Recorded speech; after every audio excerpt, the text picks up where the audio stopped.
A gente agora viu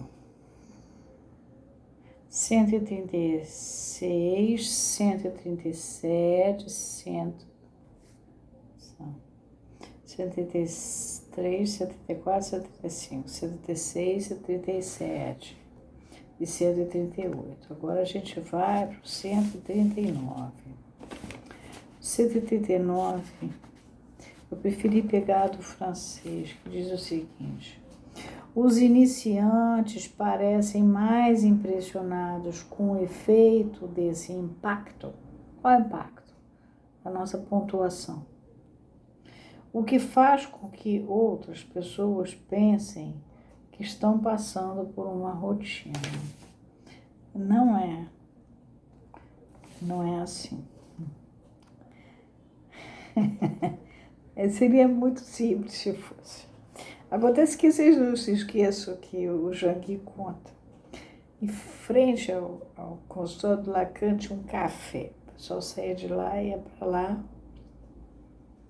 saía da análise e ia terminar lá o bafafá. Devia ser uma contação danada, né? Uma vantagem atrás da outra.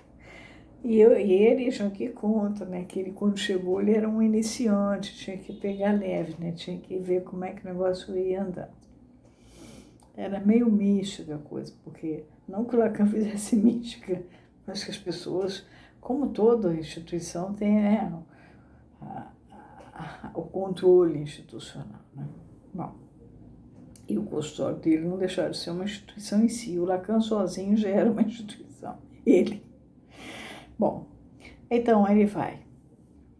Ele diz: de certo, a neutralidade que nós manifestamos, ao aplicar estritamente essa regra, que é da pontuação, né, que vai marcar, o tempo é lógico, não é cronológico, mantém a via de nosso não agir. Esse não agir, ele, na verdade, tem uma vinculação com uma palavra chinesa, se traduzindo, transliterando, se põe W-U, taoísta. W-U, e depois W-E-I, Wei. Wu-Wei, quer dizer, eu não agir. Aí ele vai para outro parágrafo. Mas esse não agir, quer dizer, esse Wu-Wei, tem limite. Por isso é que ele lá naquele outro parágrafo, 135, 136, aqui, nesse parágrafo 135, ele vai falar o quê? Que é nisso que o analista é apreendido como juiz do mérito desse discurso, o que comporta as consequências. Porque é um way, é um não agir, mas ele é um não agir que comporta limites. Não é um não agir eterno. Tem limites. Ou então não haveria intervenção.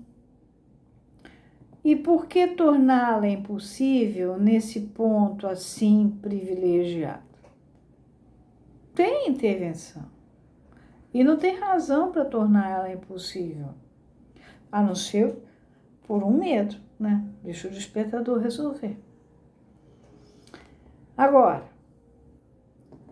o perigo de que esse ponto assuma um valor obsessivo no analista, eu tenho que cortar, ou eu tenho que fazer esse limite, ou eu tenho que... Está o perigo de que esse ponto assuma um valor obsessivo do analista, está simplesmente em que ele se presta à conivência do sujeito. Não apenas acessível ao obsessivo, mas nele assumindo um vigor especial, justamente por seu sentimento do trabalho. Vou cortar. Sabemos do toque de trabalho forçado. Nesse sujeito, envolve até, sabemos, do toque de trabalho forçado, que nesse sujeito envolve até o seu lazer, o seu descanso, os seus hobbies, né? As coisas que ele usa para se distrair. Esse sentido é sustentado por uma relação subjetiva com o Senhor, na medida em que ele é a morte deste que ele espera.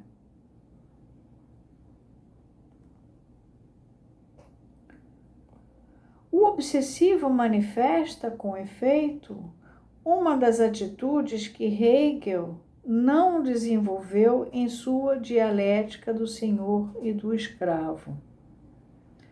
Porque o Hegel tem as fases do Hegel, tem uma hora que ele vai desenvolver a dialética do senhor e do escravo.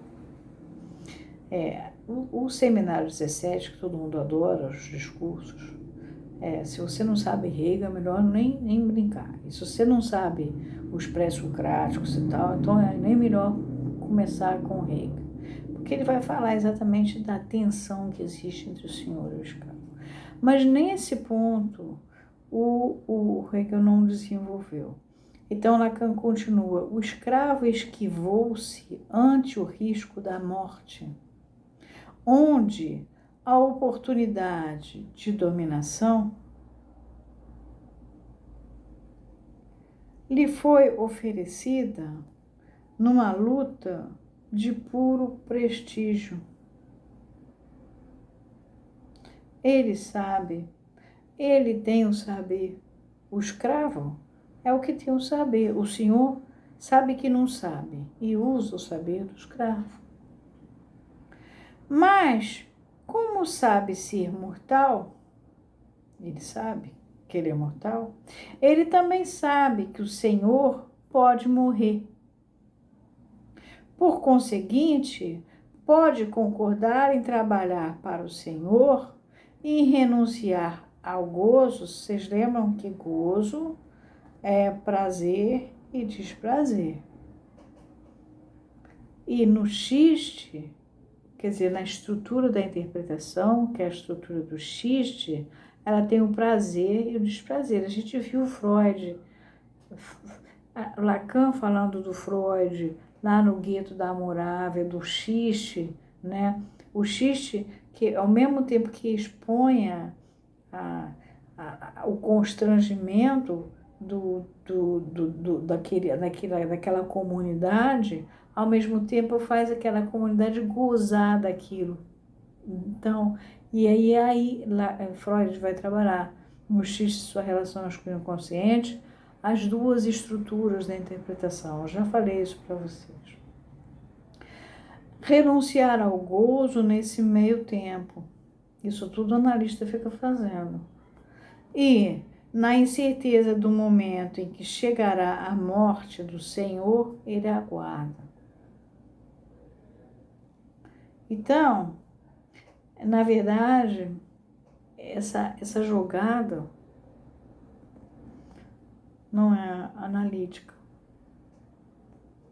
Não é analítica no sentido em que eu estou dizendo que nós temos que trabalhar com o tempo lógico, saber fazer o não agir, mas compreender que o não agir tem limites. E aí ele fala,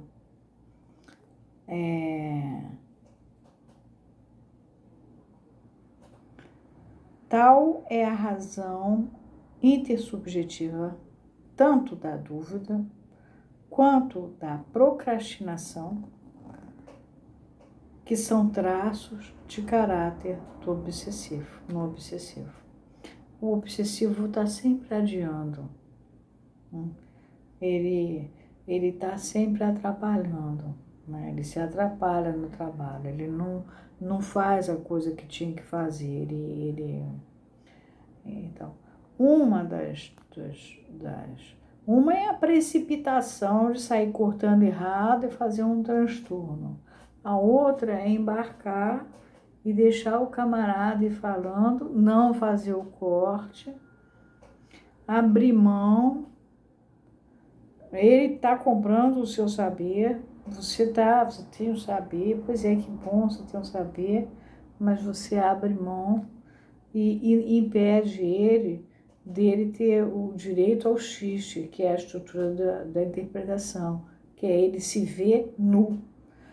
Ou seja, você ignora o docamo dele, o eu vou dele, ignora completamente e fica na encolha. Bom, agora a gente vai mais um pouco, agora sim entrar no 145. Então vocês viram a diferença? Uma coisa é a precipitação, que leva a um horror, e outra coisa é a procrastinação, não faz nada. Fica lá, deixa que ele tome conta. Só que aí não há interpretação, não fez a pontuação que faria o corte, que faria ele andar. Por isso é que comporta duas coisas, quando ele fala, comporta duas consequências. Uma é você cortar errado e fazer uma estripulia louca. A outra é simplesmente você destituir ele, despossuir ele do direito ao corte, que faz a função da interpretação, da marca que corta e ele vai andar, tá? Então, mas chegamos agora sim, vamos pegar o 145. Então, atravessamos em 3 vídeos o que eu tinha feito de arrancadinho para vocês terem uma noção de onde a gente ia. Mas agora você já tem uma noção muito mais clara.